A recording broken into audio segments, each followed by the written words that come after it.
Nama saya Sunarto. Umur saya 25 tahun.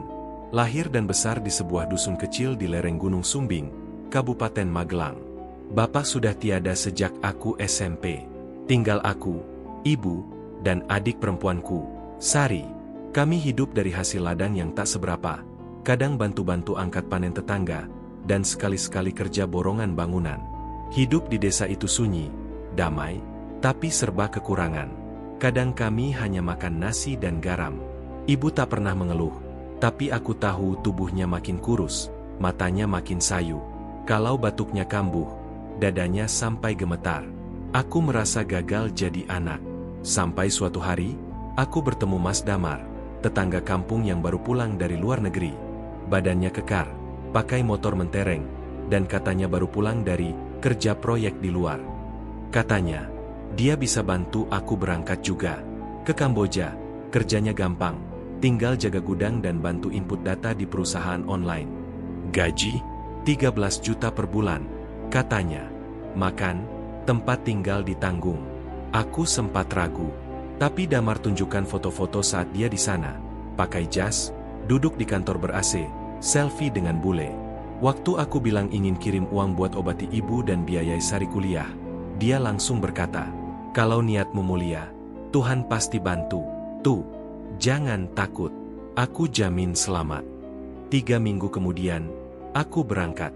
Damar yang urus paspor, tiket, semua. Aku hanya bawa ransel kecil dan doa ibu. "Hati-hati ya, nak. Ibu tunggu kamu pulang.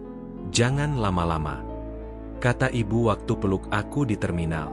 Matanya berkaca-kaca. Aku peluk beliau erat-erat. Tak sadar itu pelukan terakhirku dalam keadaan utuh. Sesampainya di Phnom Penh, aku dijemput lelaki botak berkemeja hitam. Namanya Mr. Sobhea. Dia bicara dalam bahasa Inggris patah-patah dan sedikit Melayu. Bersamanya, ada 2 pria lain. Wajahnya kaku, tubuh penuh tato.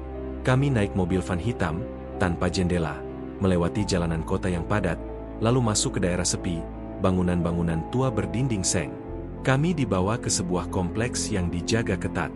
Ada pagar kawat tinggi, CCTV di setiap sudut. Tempat itu lebih mirip penjara daripada kantor. Aku mulai curiga, tapi belum berani protes. Setelah masuk, aku dan 12 orang lainnya dikumpulkan di aula sempit. Seorang pria Indonesia, kurus dan tinggi, memperkenalkan diri sebagai koordinator, namanya Bang Irfan. "Selamat datang, teman-teman. Ini tempat kerja kalian. Kalau kalian nurut, makan cukup, tidur aman. Tapi kalau neko-neko, gak usah berharap bisa pulang." Suaranya pelan, tapi tajam seperti pisau. Kami ditempatkan dalam kamar-kamar sempit, tidur berderet di kasur tipis. Tak ada jendela, hanya lampu redup yang menyala terus 24 jam. Di siang hari, kami diajari kerja di depan komputer. Tapi bukan pekerjaan yang dijanjikan. Kami dipaksa membuat akun palsu, menjebak orang lewat media sosial, dan menjual investasi kripto fiktif.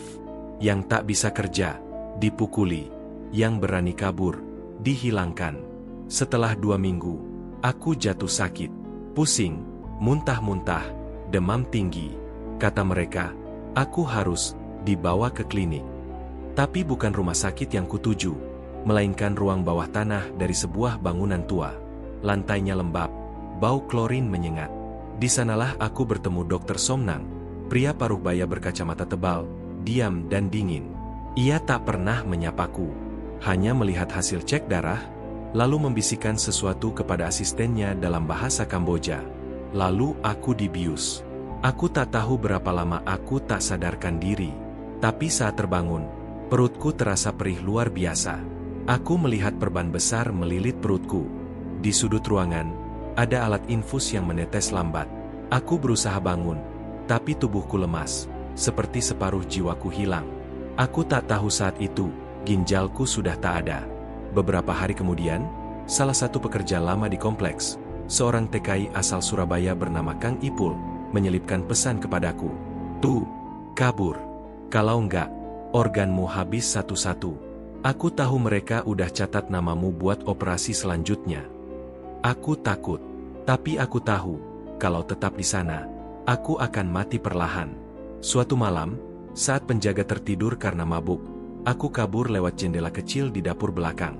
Kupaksakan diriku menyeret langkah dengan perut masih basah darah. Aku jalan kaki hampir 3 kilometer, jatuh bangun, sampai sebuah biara tua. Para biksu di sana yang menolongku. Mereka kirim aku ke KBRI. Tubuhku gemetar, napasku pendek, tapi aku masih hidup. Untuk saat itu, Sunarto akhirnya diterbangkan kembali ke Indonesia dengan bantuan KBRI. Tapi tubuhnya tak lagi utuh. Satu ginjalnya sudah hilang, dan dari hasil pemeriksaan lanjutan, jantung aslinya pun telah diganti dengan alat bantu sementara. Namun waktu Sunarto meninggal dunia 3 minggu setelah kepulangan, jenazahnya diserahkan ke keluarga dalam peti tertutup. Keluarga mencium bau aneh saat peti dibuka. Yang mereka lihat membuat semua berteriak histeris. Warga dusun Sidomulyo, Magelang, berkerumun di halaman rumah Sunarto. Hari itu mendung tebal menggantung. Sebuah mobil ambulans dari Bandara Yogyakarta tiba perlahan.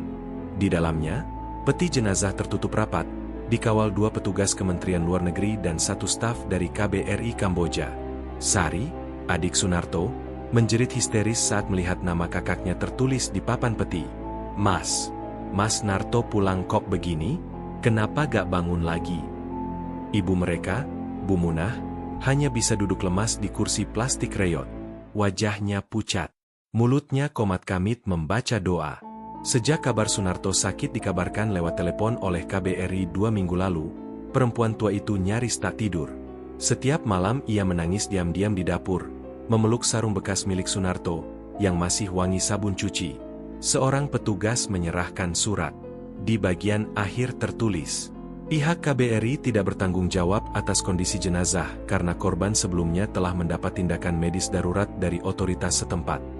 Petinya mulai dibuka pelan oleh warga. Tapi sesaat setelah penutup kayu itu terangkat, semua sontak mundur. Bau kimia menyengat, bercampur amis darah dan cairan pengawet. Tubuh Sunarto terbujur kaku dalam plastik transparan. Wajahnya tenang, seperti orang tidur. Tapi tubuhnya terlihat kosong. Dadanya datar, tak ada lagi bentuk jantung yang seharusnya.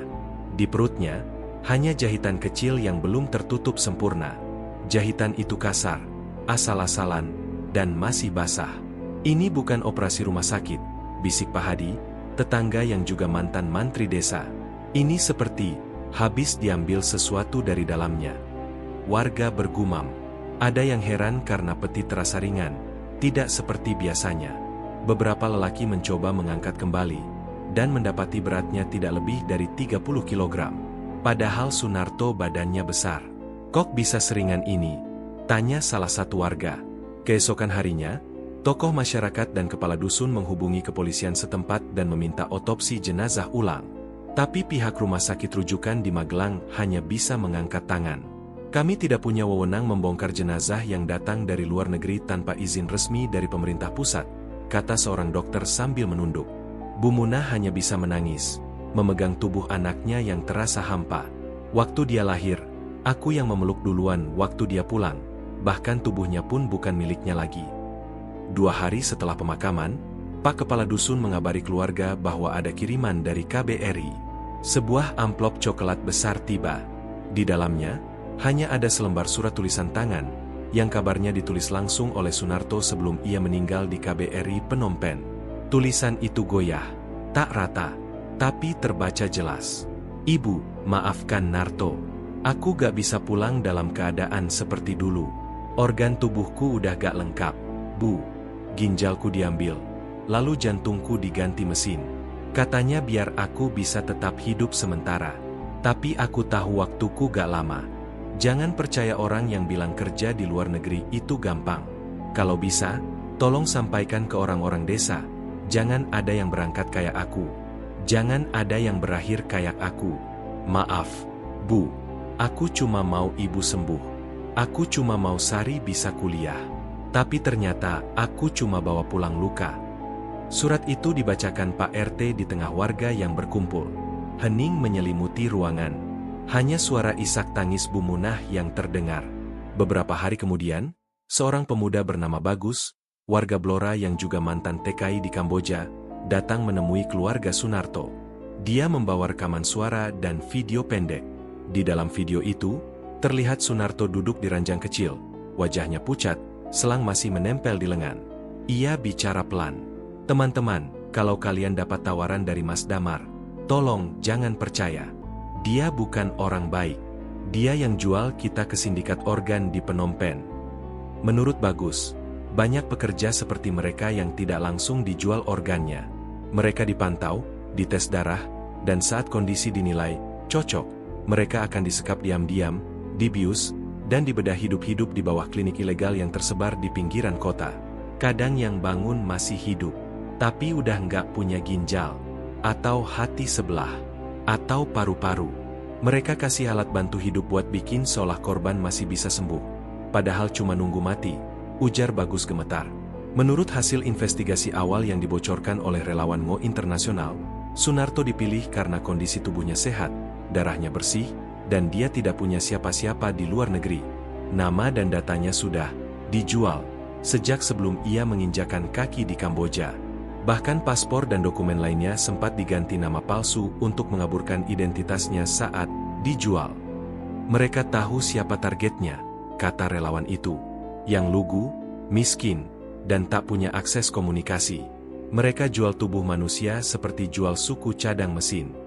Sepekan setelah pemakaman, Bu Munah bicara di balai desa saat acara pengajian dan doa bersama untuk Sunarto.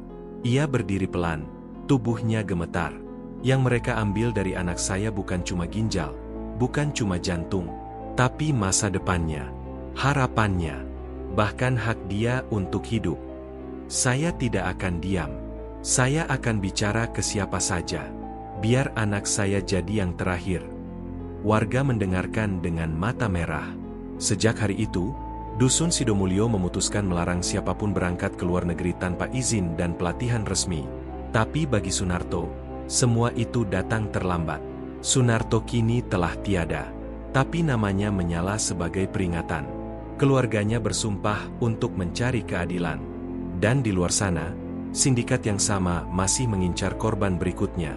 Nama Damar kini menjadi bisik-bisik di ganggang kecil desa Sidomulyo, Magelang. Wajahnya tak lagi disambut ramah seperti dulu. Semenjak jenazah Sunarto dipulangkan dalam kondisi mengenaskan, semua orang mulai bertanya-tanya, siapa sebenarnya Damar? Padahal dulu, Damar sering dianggap sukses. Motor sportnya melintas setiap sore di depan musola, lengkap dengan jaket kulit dan sepatu mahal. Ia sempat sumbang dana untuk pembangunan menara masjid, bahkan rutin membagi sembako setiap lebaran.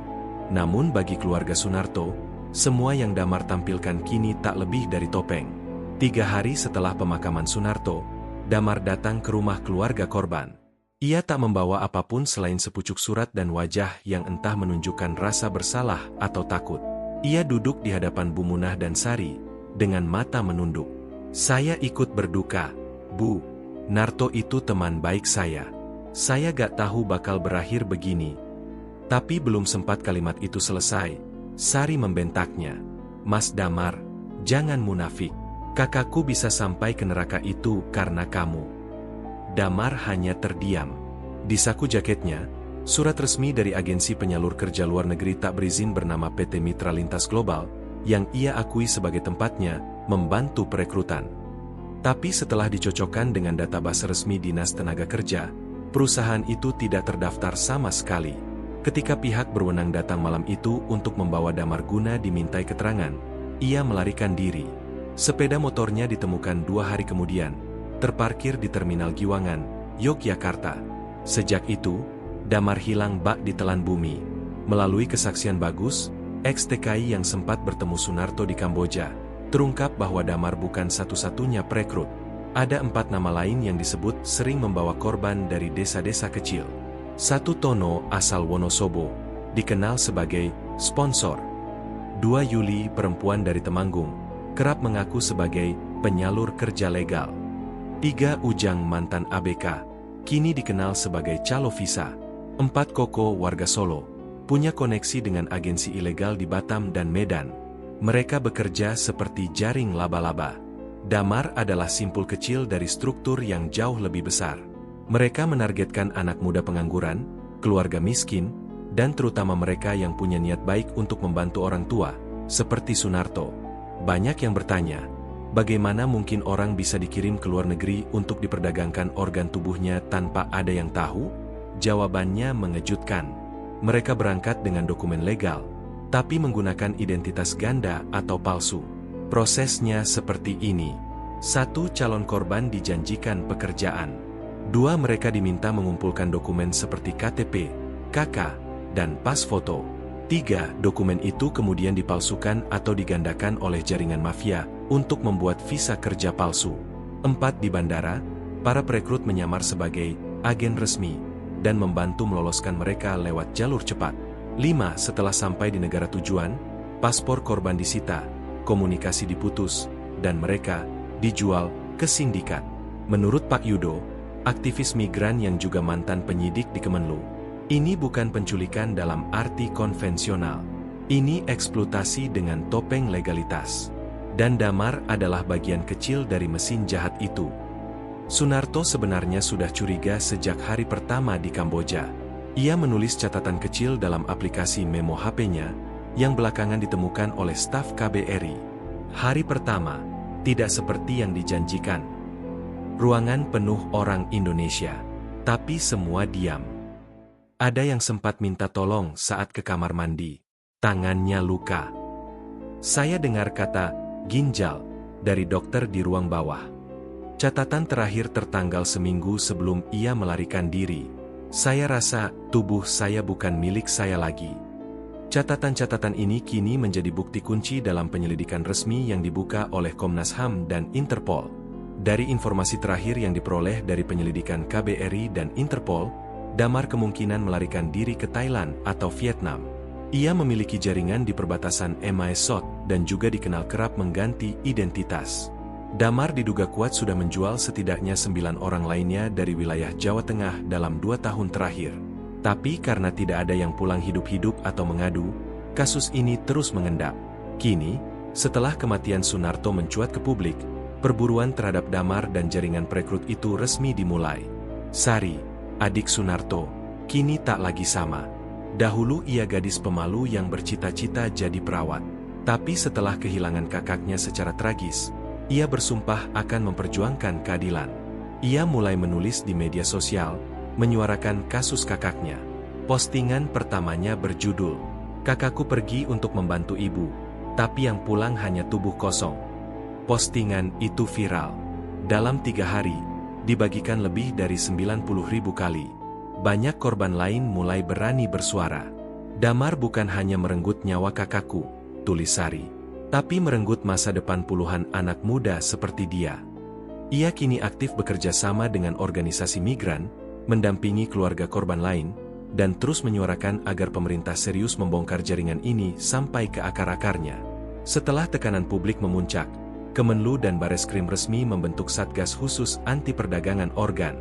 Mereka menyasar 5 provinsi sumber korban terbanyak, Jawa Tengah, Jawa Barat, NTB, NTT, dan Sumatera Utara. Tapi banyak pihak menyebut langkah ini terlambat. Kalau saja mereka bertindak saat pertama kali KBRI menerima laporan korban hilang di Kamboja 2 tahun lalu, mungkin Sunarto masih hidup, kata Pak Yudo penuh getir. Misteri kematian Sunarto perlahan mulai terkuak. Sosok Damar tak lagi hanya tetangga sukses, tapi kini menjadi bayangan kelam dari jaringan besar yang memperdagangkan manusia dari desa-desa kecil ke ruang operasi bawah tanah. Malam di lereng Gunung Sumbing itu sunyi. Angin dingin menyapu pepohonan pinus dan ladang tembakau. Di sebuah rumah petani tua yang terpencil, seorang pria muda tampak bersembunyi. Wajahnya tak terurus, janggut tipis tumbuh liar, dan matanya merah akibat kurang tidur. Itulah Damar, buronan yang kini diburu oleh Interpol dan Satgas Anti Perdagangan Organ Indonesia. Ia bukan lagi perekrut TKI bertampang rapi seperti yang dulu dikenal warga Sidomulyo. Kini, ia hanyalah bayangan ketakutan yang hidup dalam pelarian. Di tangannya ada satu tas kecil berisi paspor palsu atas nama Ardianto Sulaiman, uang tunai $1.500 AS, dan satu flash disk yang konon menyimpan data transaksi penjualan organ manusia, termasuk nama-nama korban dan pembeli. Setelah melarikan diri dari rumah Sunarto, Damar menuju terminal Giwangan. Ia meninggalkan motornya dan naik travel gelap menuju daerah Wonosobo. Dari sana, Ia naik ojek ke sebuah gubuk tersembunyi di lereng Sumbing, tempat persembunyian yang hanya diketahui 2 orang, pamannya dan seorang rekan lama bernama Ujang. Namun, Ujang bukan lagi orang yang bisa dipercaya. Dulu ia sama-sama menjadi perekrut, tapi sejak Sunarto tewas, Ujang mulai panik. Ia takut jadi tumbal. Dan betul saja, Ujang diam-diam menghubungi kontak lama di Medan, menawarkan informasi tentang Damar dengan harga mahal. Damar tahu dia harus segera keluar dari Indonesia. Tujuannya jelas, menyeberang ke Thailand lewat jalur ilegal di Kalimantan, lalu menyelinap masuk ke Kamboja melalui jalur darat di Poipet, rute yang dulu ia kenal baik saat membantu mengantar korban-korban untuk pekerjaan palsu. Di Medan, seorang makelar bernama Abeng menyambutnya.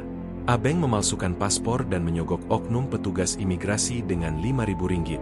Nama baru Damar, Lo Mingjian, warga Malaysia keturunan Tionghoa. Setelah melewati perbatasan Kalimantan Barat menuju Sarawak dengan kapal kecil, Damar kembali menjelma menjadi agen kerja. Tapi kali ini, bukan untuk merekrut orang melainkan mencari perlindungan dari sindikat yang lebih kejam.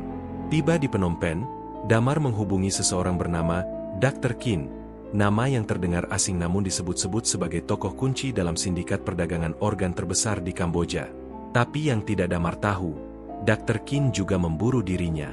Damar dianggap membocorkan informasi, termasuk mengizinkan korban seperti Sunarto dan Bagus merekam kondisi penyekapan. Dr. Kin menganggapnya sebagai ancaman. Saat bertemu di sebuah restoran Tionghoa di distrik Cham Karmon, Phnom Penh, Damar gemetar. Ia menyerahkan flash disk berisi data transaksi. Tapi Dr. Kin hanya tersenyum sambil berkata, "Kamu pikir kamu bisa menukar nyawa Sunarto dengan nyawamu sendiri?" Lalu, pria botak berjas hitam di samping Kin mengangkat tangannya dan tidak menembak. Sebaliknya, ia menyuruh 2 anak buahnya membawa Damar ke sebuah ruangan gelap di bawah sebuah klinik gigi ilegal di kawasan pinggiran Phnom Penh. Di sanalah Damar dikurung. Tanpa tahu apakah besok ia akan bangun dengan tubuh yang masih utuh, atau tinggal jantungnya saja yang diambil. Sementara itu, di Indonesia, Sari tidak tinggal diam. Ia menyebarkan semua informasi tentang keberadaan Damar, termasuk dugaan bahwa Damar memiliki flash disk bukti. Postingan viralnya menarik perhatian Koalisi Advokasi Migran Nusantara dan organisasi internasional HAM Watch Asia. Lewat bantuan mereka, Sari menghubungi KBRI Phnom Penh, menyerahkan bukti rekaman suara Bagus, serta potongan dokumen transaksi dari flash disk Bagus sebelumnya. KBRI meneruskan informasi itu ke Interpol dan intelijen Kamboja. Tanggal 28 April, sebuah penggerebekan besar-besaran dilakukan di salah satu klinik ilegal di distrik Dangkor, tempat yang diduga jadi pusat penculikan dan pengambilan organ dari WNI. Dalam penggerebekan itu, 10 WNI ditemukan dalam keadaan lemah, terbaring di ranjang-ranjang sempit. Semuanya sudah kehilangan setidaknya 1 ginjal. 3 di antaranya tidak sadar.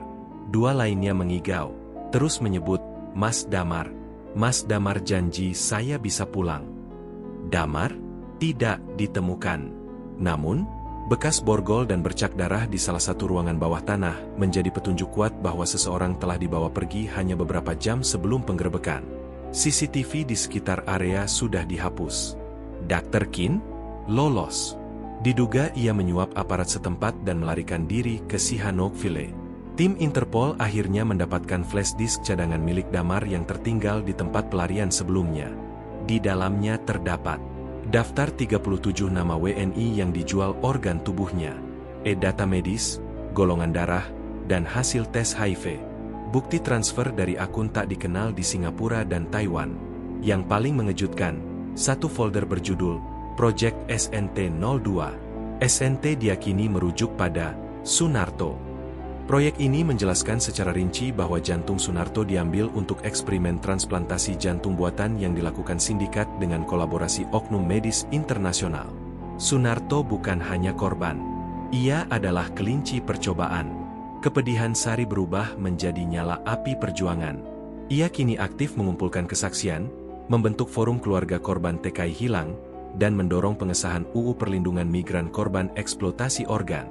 Dalam wawancara eksklusif dengan salah satu media nasional, Sari berkata, "Kakakku gak sempat minta tolong. Tapi aku bisa teriak. Biar dunia dengar. Biar pelaku tahu. Kami tidak takut. Ia juga menyiapkan keberangkatan ke Kamboja, bersama tim Hamwatch dan pengacara. Tujuannya, membuka semua data yang pernah Damar simpan, dan membawa pulang korban-korban lain yang masih hidup dalam neraka bawah tanah itu. Gedung 2 lantai itu tampak biasa saja dari luar, kusam, catnya mengelupas, dan papan nama klinik bertuliskan huruf mer yang nyaris pudar. Orang-orang menyebutnya, Klinik Rakyat Sehat, berlokasi di pinggiran distrik Dangkor, Phnom Penh. Tapi siapa sangka, di balik tembok lapuknya, tersembunyi salah satu rahang neraka paling keji dalam sejarah perdagangan manusia Asia Tenggara. Tanggal 28 April, penggerebekan besar-besaran yang dilakukan tim gabungan Interpol, KBRI Phnom Penh, dan kepolisian Kamboja membongkar kengerian di bawah tanah klinik tersebut. 10 warga negara Indonesia ditemukan dalam kondisi mengenaskan. Dan di ruang steril bawah tanah itulah jejak terakhir Sunarto ditemukan. Saat petugas menuruni tangga sempit menuju lantai bawah, bau formalin dan darah menyeruak. Di sepanjang lorong, terpasang deretan lampu neon tua yang berkelap-kelip. Di ruang utama, yang seharusnya ruang perawatan, terdapat 6 ranjang besi tanpa kasur, dipenuhi noda darah yang menghitam. Di sanalah Ferry, salah satu korban selamat, ditemukan. Ia terbaring lemas, matanya cekung, dan bekas jahitan di perutnya tampak belum sembuh benar.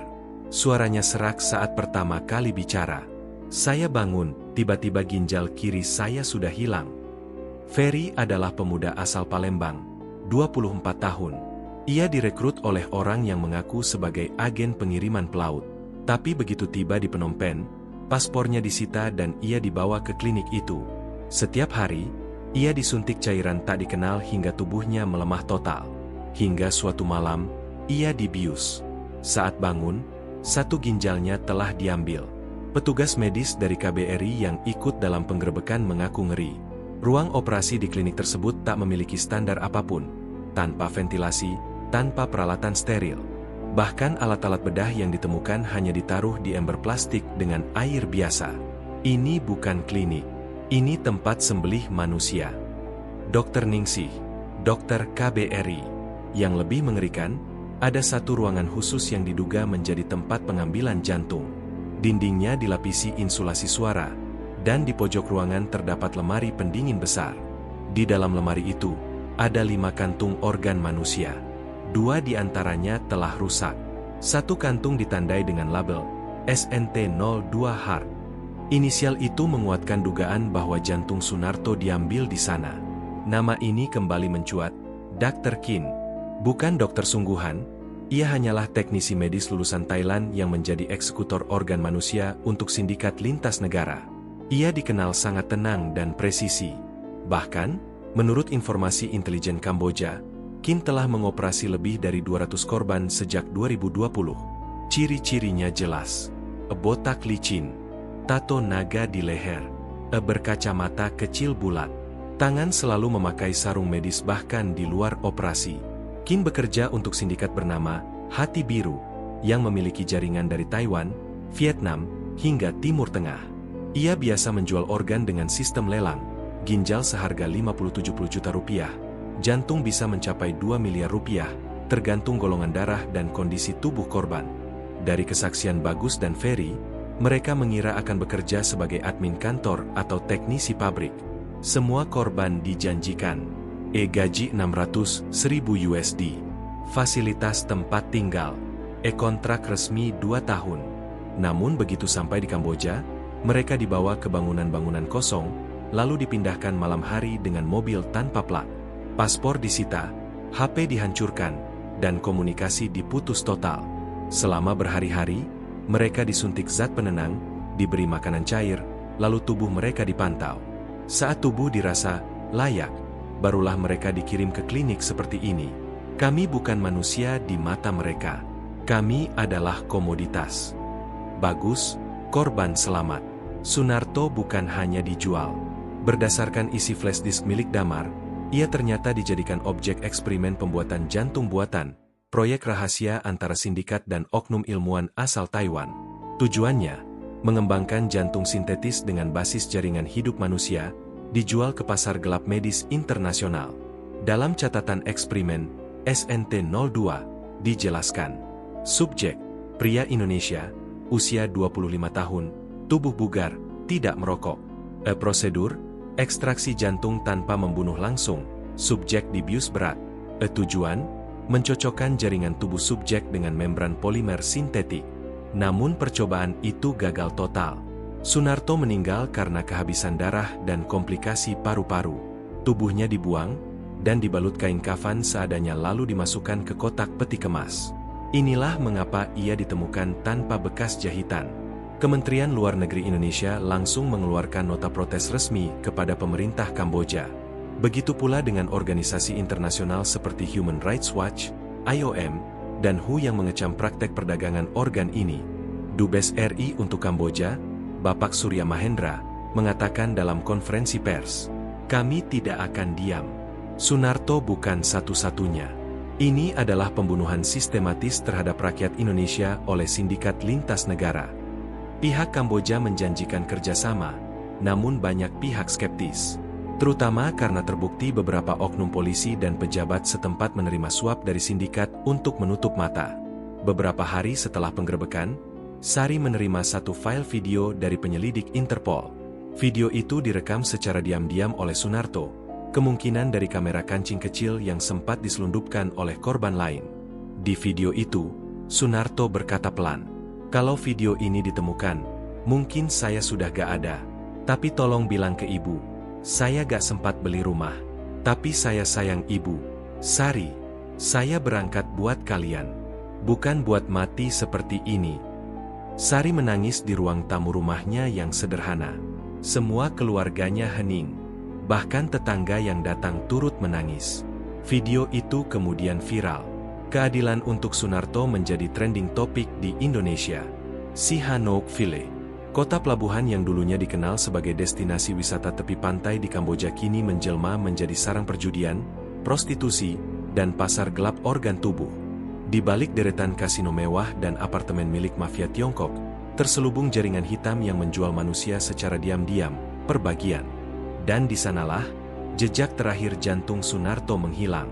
3 hari setelah penggerebekan klinik ilegal di Phnom Penh, satu truk box yang dikemudikan oleh pria berwajah mer tertangkap di pos pemeriksaan menuju pelabuhan Sihanouk Village. Di dalam truk, aparat menemukan 22 peti dingin tanpa dokumen resmi. Di tiap peti, terdapat label kode unik dan barcode. Petugas KBRI yang ikut menyaksikan pembukaan kontainer tersebut tak kuasa menahan napas saat peti dingin nomor 17 dibuka. Di dalamnya terdapat sebuah kantung organ, terbungkus plastik medis, berisi jantung manusia. Kode pada labelnya, SNT02 HRT Marble Taipa. Petugas medis langsung mencocokkan dengan data flash disk milik Damar. Dan hasilnya cocok. Itu adalah jantung milik Sunarto, yang entah bagaimana masih utuh dan dalam suhu pendingin stabil, siap dijual. Peti itu rencananya akan diangkut oleh kapal berbendera Liberia bernama Ocean Dawn, yang bersandar di pelabuhan Kamboja Selatan. Kapal ini disebut sebagai pengangkut suku cadang elektronik, tapi dari dokumen yang disita, aparat menemukan bahwa bagian bawah lambung kapal menyimpan modul penyimpanan organ manusia, terbagi dalam laci-laci kecil, masing-masing berisi organ dalam kondisi beku. Lebih mengejutkan, sebagian organ tersebut ternyata milik anak-anak. Dan dari catatan pengiriman, jantung Sunarto termasuk dalam batch pengiriman ke sebuah klinik estetika bawah tanah di Taiwan yang dikenal hanya dengan inisial Blue Lab TW. Menurut penyelidikan gabungan Kamboja Indonesia Interpol, jantung Sunarto telah dipesan oleh seorang pria kaya keturunan Tionghoa yang bernama Chow Wung, mantan bos pertambangan emas di Myanmar yang menderita kelainan jantung langka. Chow Wung dikenal sebagai kolektor organ hidup. Ia tak percaya pada transplantasi biasa. Baginya, organ harus berasal dari orang yang rela, atau setidaknya tampak bersedia. Dalam korespondensi yang ditemukan di laptop jaringan sindikat, seseorang dari pihak sindikat menuliskan, subjek SNT02 menunjukkan ketahanan fisik tinggi, tingkat stres minimal, cocok untuk prosedur organ purna pakai. Kata purna pakai adalah istilah mereka untuk menyebut pengambilan organ utama, jantung, dari subjek yang masih hidup dan belum mengalami kerusakan sel parah. Mendengar bahwa jantung kakaknya hampir diselundupkan ke luar negeri, Sari bersikeras pergi ke Kamboja. Ia tak percaya begitu saja pada janji pemerintah dan ingin melihat dengan mata kepala sendiri. Bersama dengan tim pengacara HAM Watch dan jurnalis independen dari Bangkok, ia berangkat menuju Phnom Penh lalu lanjut ke Sihanoukville. Di pelabuhan, Sari berdiri di balik pagar pembatas, menyaksikan Ocean Dawn ditahan dan isinya diperiksa. Saat petugas mengeluarkan kantung jantung milik Sunarto, ia menangis terseduh. Itu kakak saya. Saya tahu bentuk dadanya. Saya tahu warna kulitnya. Dia. Sari nyaris pingsan. Tapi ia bersumpah. Saya tidak akan biarkan dia mati tanpa keadilan.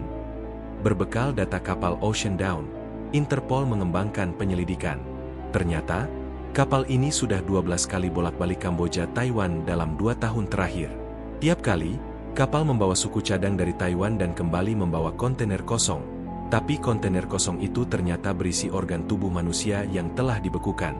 Jejak alur uangnya mengarah ke rekening luar negeri atas nama perusahaan fiktif di British Virgin Island, namun dana utamanya ditarik tunai oleh seorang wanita bernama Yu Mei, orang kepercayaan Dr. Qin. Satu demi satu jaringan pembeli pun mulai terungkap.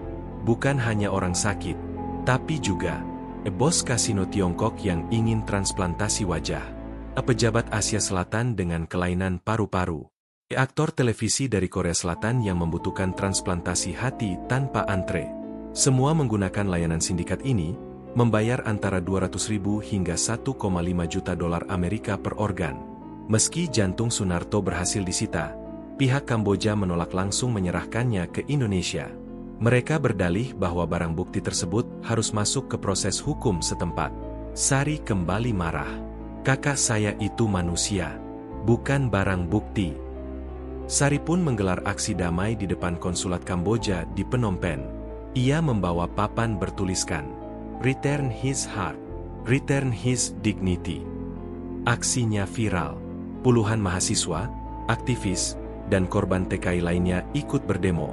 Bahkan media internasional seperti Al Jazeera dan BBC mulai meliput kasus ini secara rutin. Sementara itu, tokoh kunci, Dr. Qin, menghilang. Jejak terakhirnya terdeteksi di bandara kecil di Provinsi Prea Sihanouk, lalu dilaporkan berada di sebuah kapal cepat menuju Kepulauan Spratly, wilayah sengketa yang sulit dijangkau hukum internasional. Diduga kuat, ia kabur dengan membawa cadangan organ dan 2 korban hidup sebagai backup supply.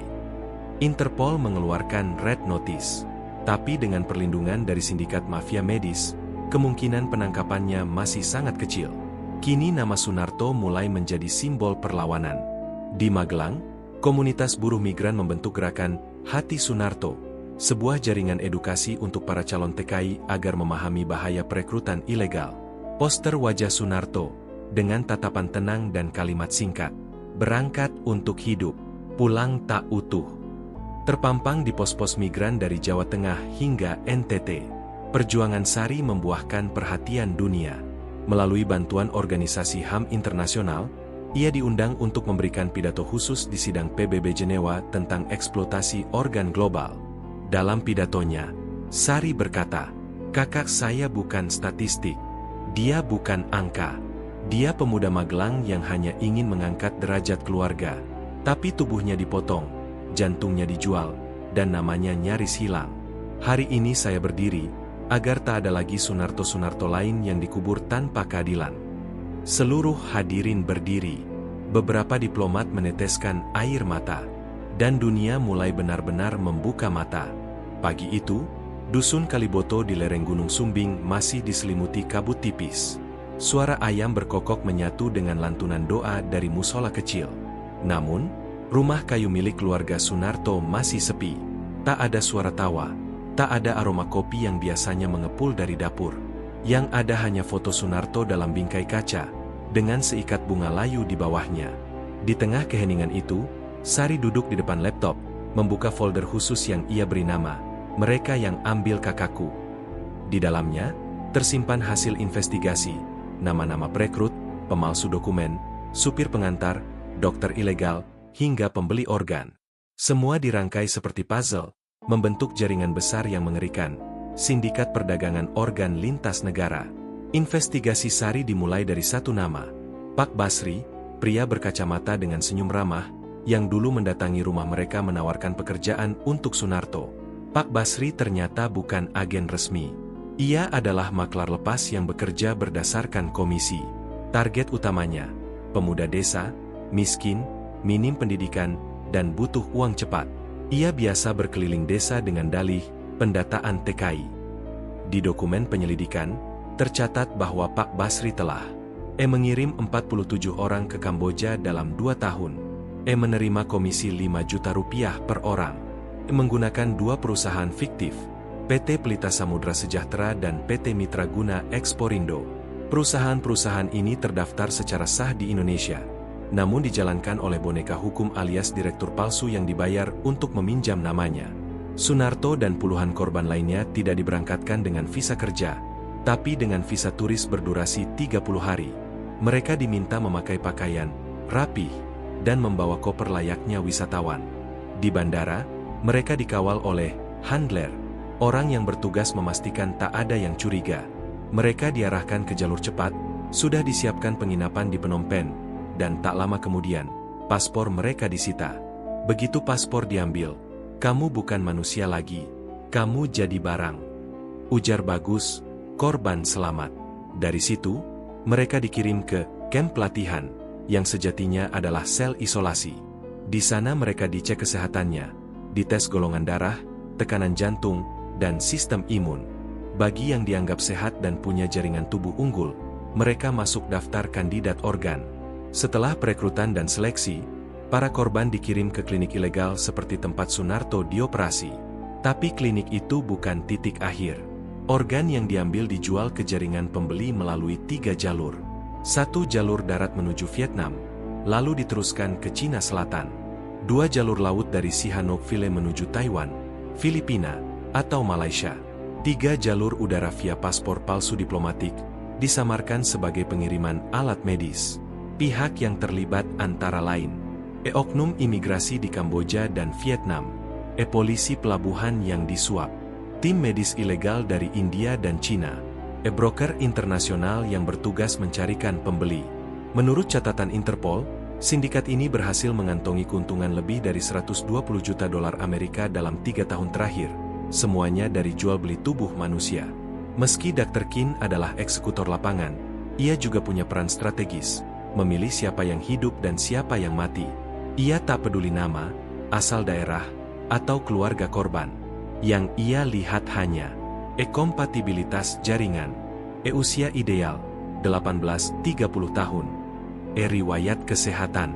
Sunarto masuk kategori emas, usia 25 tahun, tidak merokok, tidak hipertensi, darah A.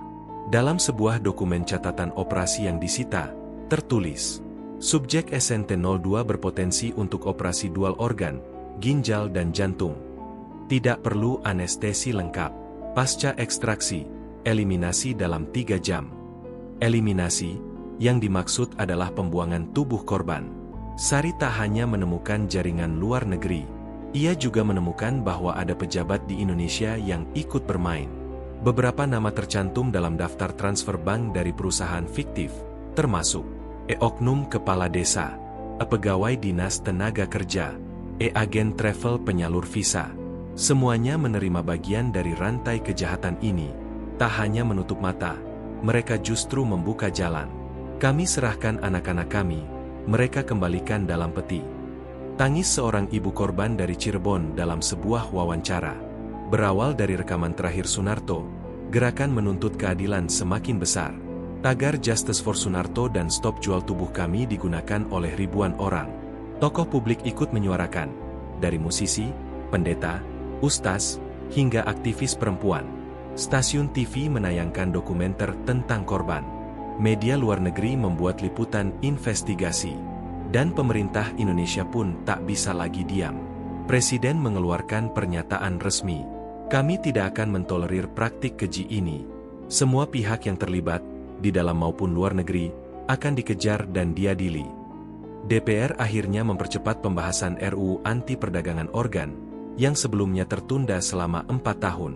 Dalam rapat paripurna, fraksi-fraksi sepakat memberi nama RUU tersebut sebagai Undang-Undang Sunarto Perlindungan Organ Tubuh Manusia.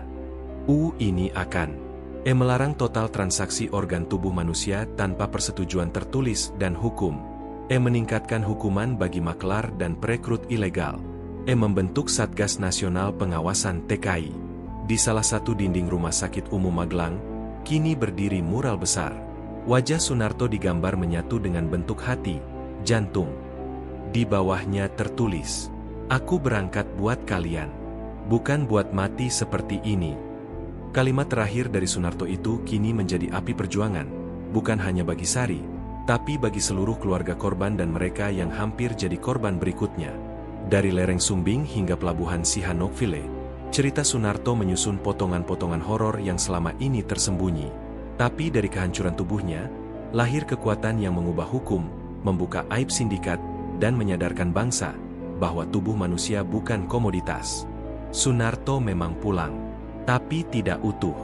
Namun, di balik kesedihan keluarga Sunarto, tersembunyi kenyataan yang lebih pahit lagi. Ada puluhan, bahkan ratusan korban lain yang tak pernah kembali ke tanah air, bahkan namanya pun tak dikenal. Mereka adalah orang-orang tanpa identitas, yang tubuhnya dibuang seperti sampah medis, dan ceritanya dikubur bersama organ tubuh mereka.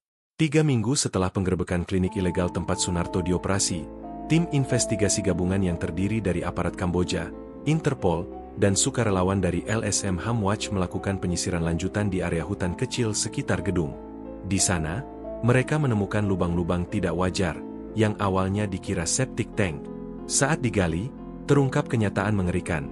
Mayat manusia tanpa organ vital, dibungkus plastik tipis, dikubur tanpa peti, dan sebagian besar dalam kondisi dijahit asal-asalan.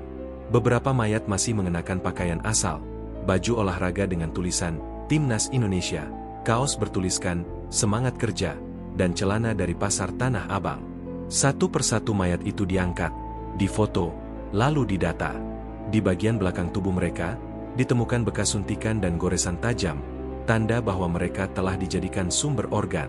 Sebagian sudah tidak bisa dikenali. Tak ada sidik jari, tak ada dokumen, bahkan gigi pun dicabut. Ujar dokter forensik dari Thailand yang ikut membantu. Beberapa korban yang berhasil diidentifikasi berasal dari Indonesia, namun banyak yang tidak. Mereka datang dari Myanmar, pengungsi Rohingya, Laos, Bangladesh, bahkan anak-anak dari pedalaman Papua Nugini. Para korban ini direkrut dengan skema serupa, dijanjikan kerja di pabrik, restoran, atau hotel, tapi justru dikurung dan di-screening untuk diambil organnya. Dokumen temuan Interpol menyebutkan setidaknya ada 183 kuburan massal seperti ini di wilayah Asia Tenggara dalam 5 tahun terakhir, dan 42 diantaranya terkonfirmasi terhubung dengan jaringan Dr. Kin. Rahmat, pria asal Lombok Timur, adalah satu dari segelintir korban yang berhasil kabur dari lubang maut. Ia sempat diambil satu ginjalnya, lalu dinyatakan tidak layak untuk prosedur jantung karena anemia akut. Saat itu, ia dilempar ke lubang bersama 2 jenazah lain. "Saya pura-pura mati. Saya tahan napas. Saya biarkan tubuh saya kaku. Hidung saya dilumuri tanah," katanya. Petugas sindikat yang membuang mayat tampaknya terburu-buru, dan tidak sadar Rahmat masih hidup.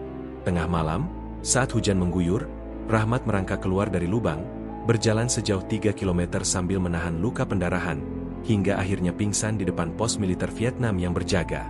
Kini Rahmat dirawat di rumah aman di Phnom Penh, dalam perlindungan PBB. Wajahnya trauma, tapi matanya masih menyimpan tekad. "Saya harus bicara. Saya harus beritahu dunia. Di balik janji kerja, mereka sedang mencuri hidup kita." Pemerintah Kamboja menyimpan jenazah para korban tak dikenal dalam peti pendingin. Namun, karena tidak adanya dokumen identitas, banyak negara enggan mengakui para korban sebagai warganya. Indonesia mengirim tim forensik untuk mencocokkan DNA dengan keluarga yang melapor kehilangan.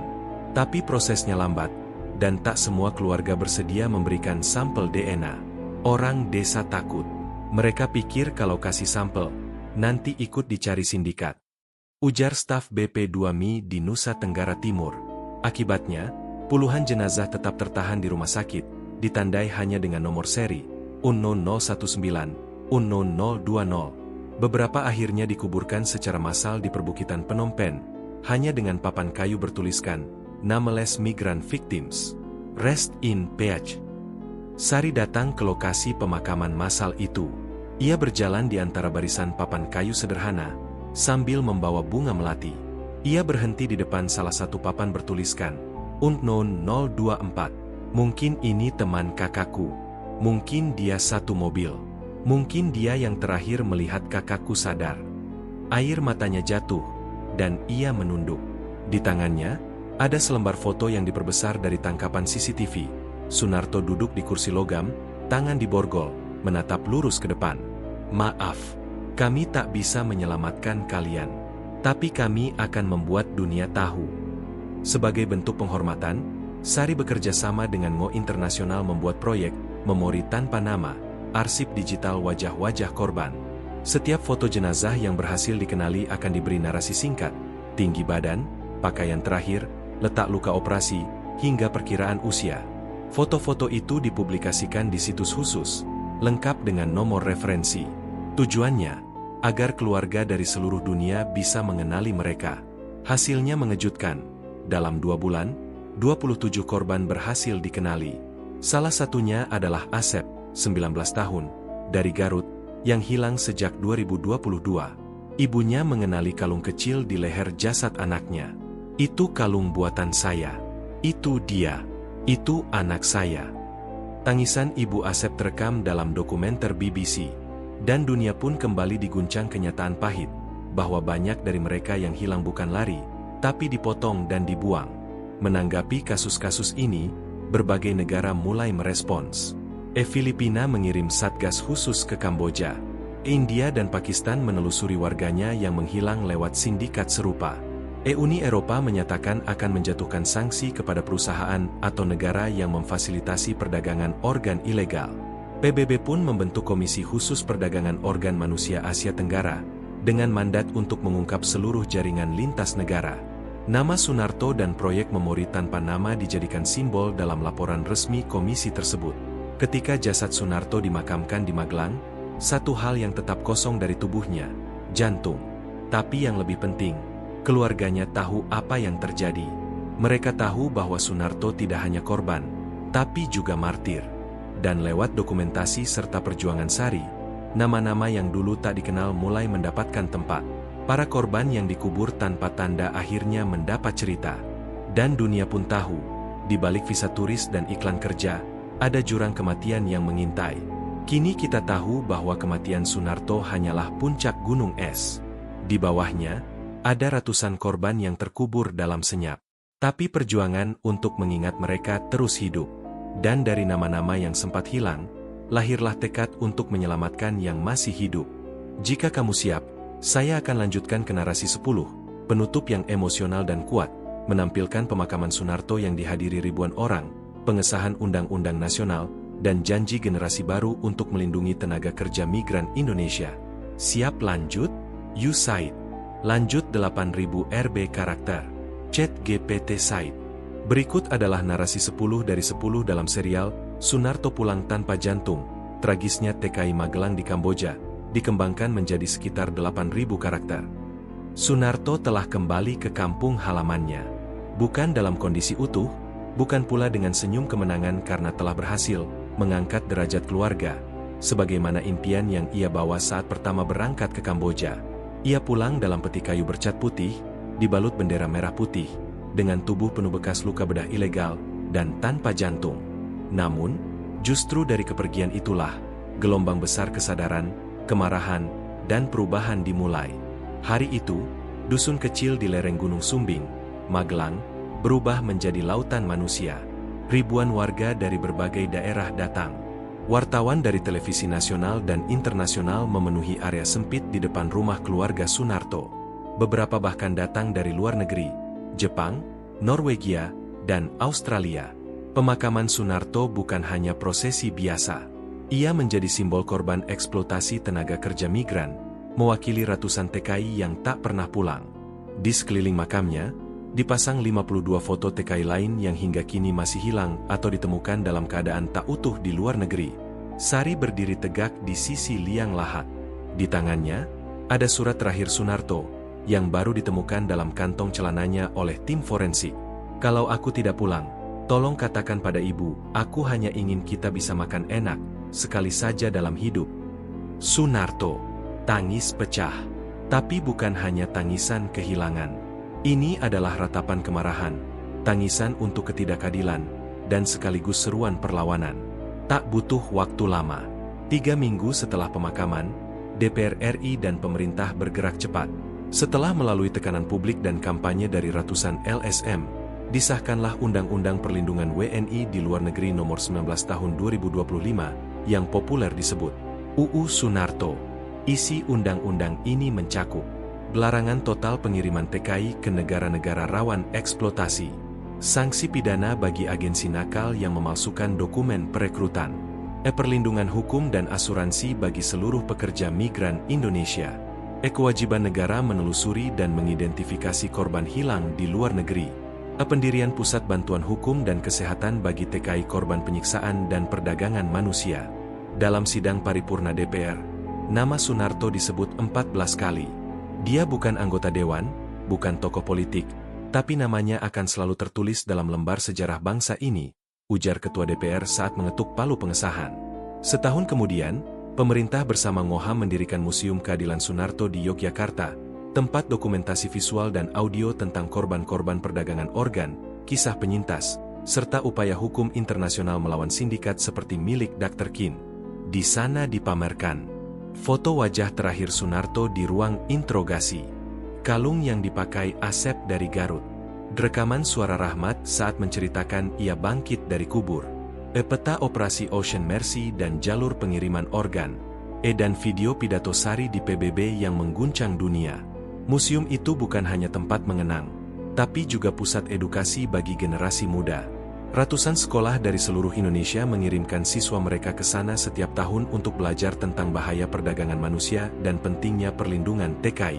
Sari melanjutkan perjuangan kakaknya dengan jalan tak terduga. Ia mengambil beasiswa hukum dari sebuah lembaga HAM di Inggris dan lulus dengan predikat terbaik. Kini, ia bekerja sebagai pengacara hak asasi manusia internasional di Jenewa, khusus menangani kasus eksploitasi migran Asia Tenggara.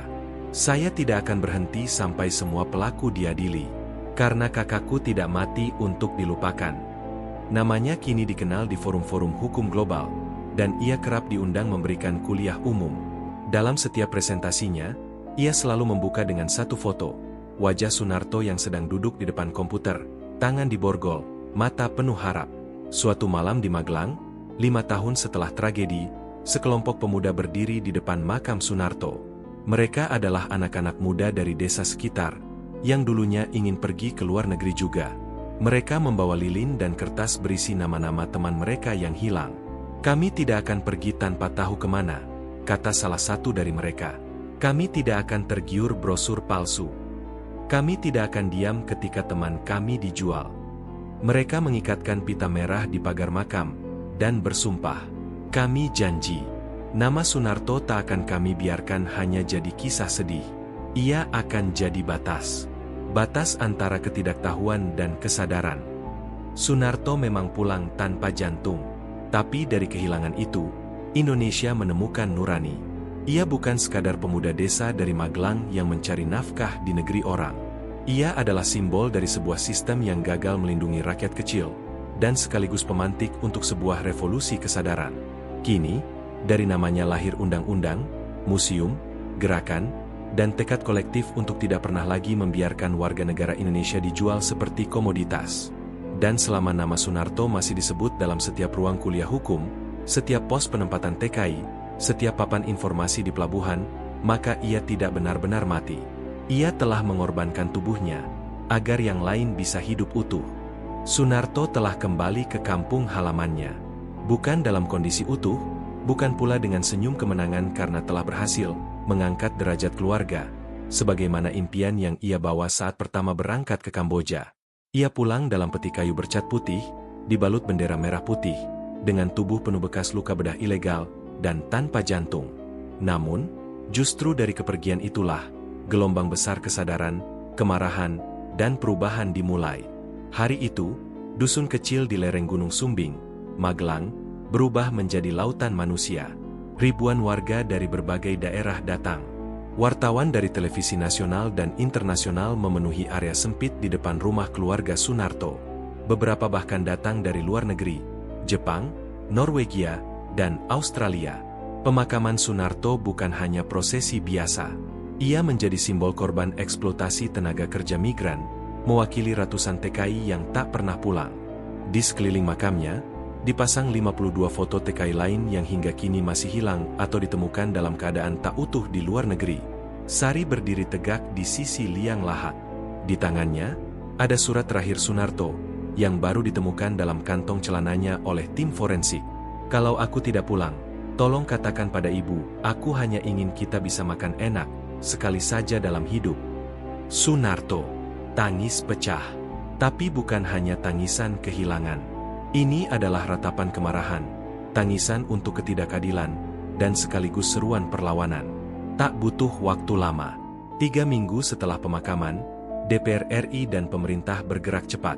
Setelah melalui tekanan publik dan kampanye dari ratusan LSM, disahkanlah Undang-Undang Perlindungan WNI di Luar Negeri Nomor 19 Tahun 2025, yang populer disebut UU Sunarto.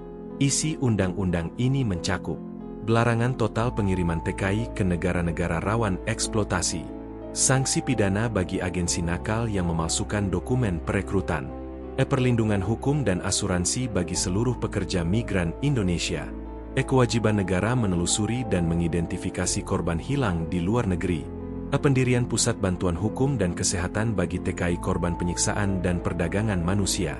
Dalam sidang paripurna DPR, nama Sunarto disebut 14 kali. Dia bukan anggota dewan, bukan tokoh politik, tapi namanya akan selalu tertulis dalam lembar sejarah bangsa ini, ujar Ketua DPR saat mengetuk palu pengesahan. Setahun kemudian, pemerintah bersama Ngoham mendirikan Museum Keadilan Sunarto di Yogyakarta, tempat dokumentasi visual dan audio tentang korban-korban perdagangan organ, kisah penyintas, serta upaya hukum internasional melawan sindikat seperti milik Dr. Kin. Di sana dipamerkan foto wajah terakhir Sunarto di ruang interogasi, kalung yang dipakai Asep dari Garut, rekaman suara Rahmat saat menceritakan ia bangkit dari kubur, peta operasi Ocean Mercy dan jalur pengiriman organ, dan video pidato Sari di PBB yang mengguncang dunia. Museum itu bukan hanya tempat mengenang, tapi juga pusat edukasi bagi generasi muda. Ratusan sekolah dari seluruh Indonesia mengirimkan siswa mereka ke sana setiap tahun untuk belajar tentang bahaya perdagangan manusia dan pentingnya perlindungan TKI. Sari melanjutkan perjuangan kakaknya dengan jalan tak terduga. Ia mengambil beasiswa hukum dari sebuah lembaga HAM di Inggris dan lulus dengan predikat terbaik. Kini, ia bekerja sebagai pengacara hak asasi manusia internasional di Jenewa, khusus menangani kasus eksploitasi migran Asia Tenggara. Saya tidak akan berhenti sampai semua pelaku diadili, karena kakakku tidak mati untuk dilupakan. Namanya kini dikenal di forum-forum hukum global, dan ia kerap diundang memberikan kuliah umum. Dalam setiap presentasinya, ia selalu membuka dengan satu foto, wajah Sunarto yang sedang duduk di depan komputer, tangan diborgol, mata penuh harap. Suatu malam di Magelang, 5 tahun setelah tragedi, sekelompok pemuda berdiri di depan makam Sunarto. Mereka adalah anak-anak muda dari desa sekitar, yang dulunya ingin pergi ke luar negeri juga. Mereka membawa lilin dan kertas berisi nama-nama teman mereka yang hilang. Kami tidak akan pergi tanpa tahu kemana, kata salah satu dari mereka. Kami tidak akan tergiur brosur palsu. Kami tidak akan diam ketika teman kami dijual. Mereka mengikatkan pita merah di pagar makam, dan bersumpah, kami janji, nama Sunarto tak akan kami biarkan hanya jadi kisah sedih. Ia akan jadi batas. Batas antara ketidaktahuan dan kesadaran. Sunarto memang pulang tanpa jantung. Tapi dari kehilangan itu, Indonesia menemukan nurani. Ia bukan sekadar pemuda desa dari Magelang yang mencari nafkah di negeri orang. Ia adalah simbol dari sebuah sistem yang gagal melindungi rakyat kecil, dan sekaligus pemantik untuk sebuah revolusi kesadaran. Kini, dari namanya lahir undang-undang, museum, gerakan, dan tekad kolektif untuk tidak pernah lagi membiarkan warga negara Indonesia dijual seperti komoditas. Dan selama nama Sunarto masih disebut dalam setiap ruang kuliah hukum, setiap pos penempatan TKI, setiap papan informasi di pelabuhan, maka ia tidak benar-benar mati. Ia telah mengorbankan tubuhnya, agar yang lain bisa hidup utuh.